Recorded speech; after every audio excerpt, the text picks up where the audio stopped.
I hope अभी तक की वीडियो में आपको सारी चीजें समझ में आई होंगी। एक बार स्टार्टिंग से हम रिकॉल कर लेते हैं। हमने इस वीडियो में जो सबसे पहली चीज डिस्कस की वो ये डिस्कस की कि कौन सी चीज में मोशन होता है, मतलब ऐसी कौन सी चीज है जिसमें हम कह सकते हैं कि कुछ मूवमेंट, कुछ चेंज ऑफ पोजीशन हो रहा है, और कैसे कैसे ऑब्जेक्ट को ऐसा बोल सकते हैं कि किसमें भी कोई भी मोशन नहीं हो रहा है। उसके बाद हमने डिस्कस किया कि बेसिकली हमारा डिस्प्लेसमेंट क्या होता है और डिस्टेंस क्या होता है। डिस्टेंस और डिस्प्लेसमेंट में मोर और लेस बच्चे कंफ्यूज होते हैं, लेकिन डिस्टेंस और डिस्प्लेसमेंट दोनों अलग अलग चीजें और दोनों में एक प्रॉपर डिफरेंस होता है, जो कि हमने डिस्कस किया था। डिस्टेंस और डिस्प्लेसमेंट एक हो सकता है, लेकिन हमेशा डिस्टेंस और डिस्प्लेसमेंट एक नहीं होता। उसके बाद हमने स्पीड और वेलोसिटी को भी डिस्कस किया था। स्केलर और वेक्टर क्या होता है, इसके बारे में भी हमने डिस्कस किया था।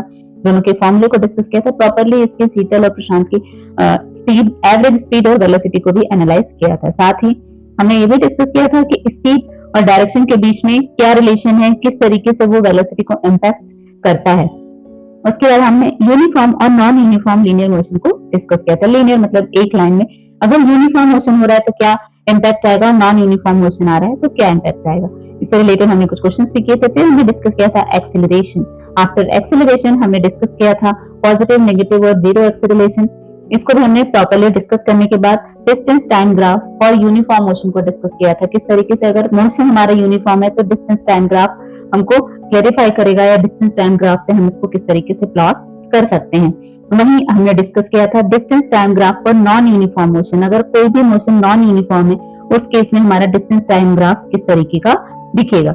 उसके बाद हमने डिस्कस किया था velocity time graph for uniform velocity, और जो सबसे लास्ट चीज हमने डिस्कस किया था velocity time graph for uniform acceleration. ये सारे वीडियोस मेरे चैनल पे अवेलेबल हैं। अगर आपको इनमें से कोई भी वीडियो चाहिए तो मैं आपको डिस्क्रिप्शन में लिंक दे दूंगी, या आप मेरे चैनल में जाके प्रीवियस वीडियोस के थ्रू चीजों को एनालाइज कर सकते हैं। आज के वीडियो में हम एक नई टॉपिक को डिस्कस करेंगे, और टॉपिक होगा हमारा equation of motion using graphical method. अभी देखिए, इक्वेशन से ना बहुत बच्चे घबराते हैं। इक्वेशन हम कहते हैं किसको है, किस तरीके से इक्वेशन होते हैं। देखिए, हम लोग छोटी क्लास में हमेशा से डिस्कस करते आए हैं x plus y is equal to 0। तो यहाँ पे x और y में कोई रिलेशन होता है, इसके बाद हम बता सकते हैं कि x प्लस वाई जो है वो 0 हो रहा है। अभी अगर आपको x की वैल्यू पता होगी तो आप y को फाइंड आउट कर सकते हैं, y की पता होगी तो आप x को फाइंड आउट कर सकते हैं। यहाँ भी बेसिकली आपको इसी तरीके का कुछ रिलेशन बताया जाएगा, मतलब आपको कुछ प्रॉपर इक्वेशंस दिए जाएंगे, कुछ प्रॉपर रिलेशन बताया जाएगा आपको स्पीड में, डिस्टेंस में, एक्सेलरेशन में, वेलोसिटी में, जिसके थ्रू आप इजीली फाइंड आउट कर सकते हैं कि अगर हमको डिस्टेंस स्पीड दिया हुआ है, डिस्प्लेसमेंट स्पीड एक्सेलरेशन दिया हुआ, तो किस तरीके से हम वेलोसिटी को निकाल सकते हैं, किस तरीके से अगर बाकी चीजें दी है तो हम एक्सेलरेशन को फाइंड आउट कर सकते हैं। देखिए, बेसिकली इसके 3 फॉर्मूले हैं, और ये तीनों फॉर्मूले को आपको एकदम लर्न बाय हार्ट करना है, क्योंकि ये तीनों फॉर्मूले ही ऐसे हैं जो मतलब आप कह सकते हैं कि एकदम बेस हैं, और आपको ये तीनों फॉर्मूले बहुत इजीली फिजिक्स के इस लॉ ऑफ मोशन को समझने में हेल्प करेंगे। देखिए, v is equal to u plus a t, s is equal to u t plus 1/2 a t square, और v square is equal to u square plus 2as। अब चूंकि normally पहले सबसे पहले ये डिस्कस करना होगा कि एब्रिविएशन ये क्या है, मतलब u इज इक्वल टू क्या होता है। तो स्टार्टिंग में हमने डिस्कस किया था u जो होता है वो हमारा क्या होता है। u मतलब है हमारा, चूंकि u और v दोनों ही हमारी क्या बताती हैं, वेलोसिटी को बताती हैं। एक हमारी इनिशियल वेलोसिटी को बताती है, एक हमारी फाइनल वेलोसिटी को बताती है। तो v जो होता है वो हमारा क्या होता है, फाइनल वेलोसिटी। वहीं हमारा u क्या होता है, u is known as initial velocity. मतलब जब हमारी कोई भी ऑब्जेक्ट वर्क स्टार्ट करती है उस समय जो वेलोसिटी होती है उसको हम बोलते हैं इनिशियल वेलोसिटी। तो v is final velocity and u is initial velocity. ये देखिए, ये जो एब्रिविएटेड वर्ड होती है कभी चेंज नहीं होते हैं, और ये एज इट इज सेम रहते हैं। तो आपको करना क्या है, इन वर्ड्स को प्रॉपर्ली अच्छे से याद करना है कि u क्या डिनोट कर रहा है, v क्या डिनोट कर रहा है। अब बात आती है हमारे a की। a is what, a is acceleration. a is what, a is acceleration. s क्या है, s is equal to displacement. s is equal to displacement of an object. तो इस तरीके से देखिए, मैंने सारी चीजों को आपको एब्रिविएट करके बता दिया। अब अगर ये फॉर्मूला आप याद रखेंगे, हर एक क्वेश्चन को करते समय फॉर्मूले को बार बार लिखेंगे, और कोशिश करिए कि दिन में 15 से 20 बार फॉर्मूले को लिखिए, ताकि फॉर्मूला आपको अच्छे से याद हो जाए। अगर फॉर्मूला आपको क्लियरली याद होगा तो आपको ये क्वेश्चन करने में किसी भी तरीके की प्रॉब्लम नहीं होगी।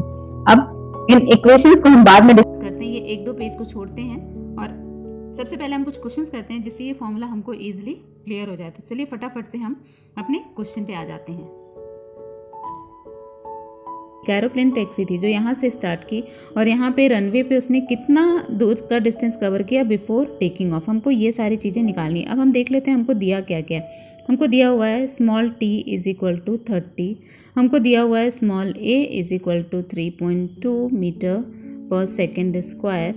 हमको ये दो चीज़ें तो क्लियरली दी हुई हैं। तीसरी चीज़ हम खुद फाइंड आउट कर सकते हैं। देखिए क्या बोल रहा है, बिफोर टेकिंग ऑफ। तो एरोप्लेन जब टेकिंग ऑफ पे होता है, रनवे पे स्टार्ट नहीं किया होता, तो ऑब्वियसली एरोप्लेन हमारा रेस्ट पोजीशन में होता है। एरोप्लेन हमारा रेस्ट पोजीशन है, मतलब उसका जो हमारा स्मॉल u होगा वो 0 होगा। अब ये तीन चीज़ें हमको मिल गई। इन तीन चीज़ों से हम बहुत ईजिली अपने फॉर्मूले पे पुट करके इसकी वैल्यू निकाल सकते हैं। हम चलिए इसको हम फॉर्मूले पे पुट करते हैं। फॉर्मूले पे पुट करके और बहुत ईजिली इसको कैलकुलेट करते हैं। देखिए फॉर्मूला हमारा जो सबसे पहला था वो क्या बता रहा है। फॉर्मूला हमको क्या निकालना है, s। तो हम ऑब्वियसली सेकेंड फॉर्मूले को यूज़ करेंगे। s is equal to u t plus 1/2 multiplied by a multiplied by t।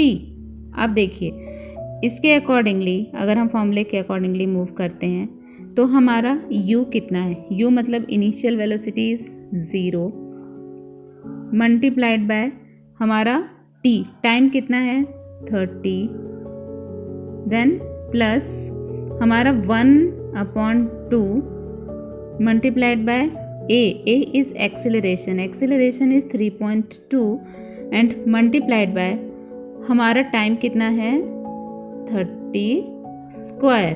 तो इसको हम कैलकुलेट करेंगे तो ये हमारा 1440 आ जाएगा।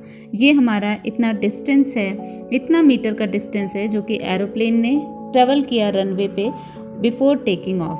तो इस तरीके से हम तीनों में से किसी फॉर्मूले को यूज़ करके इसको कैलकुलेट कर सकते हैं। There is no hard and fast rule. आपको बस देखना है कि आपको क्या क्या गिवन है। अकॉर्डिंग टू दैट जो फॉर्मूला आपको सूट करता है, जो फॉर्मूला लगता है कि इजीली अप्लाई करके आप नॉट गिवन चीज़ को निकाल सकते हैं, उस फॉर्मूले को आप यूज़ तो वेलोसिटी कितनी हो जाएगी, 0 हो जाएगी। वहीं अगर हम फाइनल वेलोसिटी की बात करते हैं तो फाइनल वेलोसिटी हमारी कितनी दी हुई है, इसमें फाइनल वेलोसिटी हमारी दी हुई है 15 मीटर पर सेकेंड। अब हमको कैलकुलेट करने को क्या बोल रहा है, एक्सीलरेशन मतलब स्मॉल a एंड डिस्टेंस मतलब s। ये दो चीजें हमको कैलकुलेट करनी है। तो स्मॉल a हम कैलकुलेट करने का फॉर्मूला क्या यूज कर सकते हैं, तो final velocity minus initial velocity upon t। अब फाइनल वेलोसिटी इसमें कितनी दी हुई है 15 minus initial velocity 0 upon t is 5 second. तो ऑब्वियसली हमारा स्मॉल a मतलब acceleration is equal to 3 second आ गया। अब देखिए यहाँ पे हमारा एक्सीलरेशन आ गया है 3 सेकेंड। अब हमको फाइनली क्या निकालना है, स्मॉल a। स्मॉल a का हम फॉर्मूला जो यूज कर सकते हैं वो हमारा सेकेंड वाला फॉर्मूला होगा। स्मॉल s के लिए जो हम फॉर्मूला यूज करेंगे वो होगा हमारा ut प्लस at 1/2 स्क्वायर। अब यहाँ पे देखिए u कितना दिया हुआ है, u दिया हुआ है हमको 0, time is 5 plus 1/2, a is acceleration जो अभी हमारा आया 3 and time is again 5 square. तो इस तरीके से हमारा ये जो यहाँ पे s या कह सकते हैं स्मॉल s आ जाएगा, वो हमारा आ जाएगा 37 पॉइंट समथिंग। तो this is our distance travelled in time by the motorboat. तो इस तरीके से हम इन तीनों में से कोई भी फॉर्मूला यूज कर सकते हैं। फॉर्मूले को यूज करके हम बहुत इजीली सॉल्व कर सकते हैं। अब यहाँ पे मैं आपको ये कहूंगी कि आप अपने बुक के कुछ क्वेश्चंस को सॉल्व करिए, जिसके थ्रू आप बहुत इजीली इस तीनों फॉर्मूले को क्लियर कर सकते हैं और साथ ही साथ तीनों फॉर्मूले के बारे में समझे। लेकिन बेसिकली हम सारे क्वेश्चन सिस्टम से करेंगे। आपकी बुक में जो ये पर्टिकुलर एग्जाम्पल दिया हुआ है कंप्लीट द टेबल का, इसको आप ट्राई करिए कंप्लीट करने का। अगर आप ये टेबल को कंप्लीट करेंगे तो बहुत इजीली आप इस फॉर्मूले को यूज करना, साथ ही साथ इस फॉर्मूले को अच्छे से याद कर पाएंगे। अगर ये फॉर्मूला आपको अच्छे से याद होगा तो नेचुरली ये टेबल आप बहुत इजीली, इसमें सब कुछ आपको स्पून फीडिंग की तरह दिया हुआ है, जस्ट जो एक चीज मिसिंग है वो आपको कैलकुलेट करनी है। इस वीडियो को यहीं पे पॉज करते हैं, नेक्स्ट क्लास में मिलते हैं। नेक्स्ट क्लास में हम नेक्स्ट टॉपिक को डिस्कस करेंगे। तब तक के लिए take care, goodbye, have a nice day.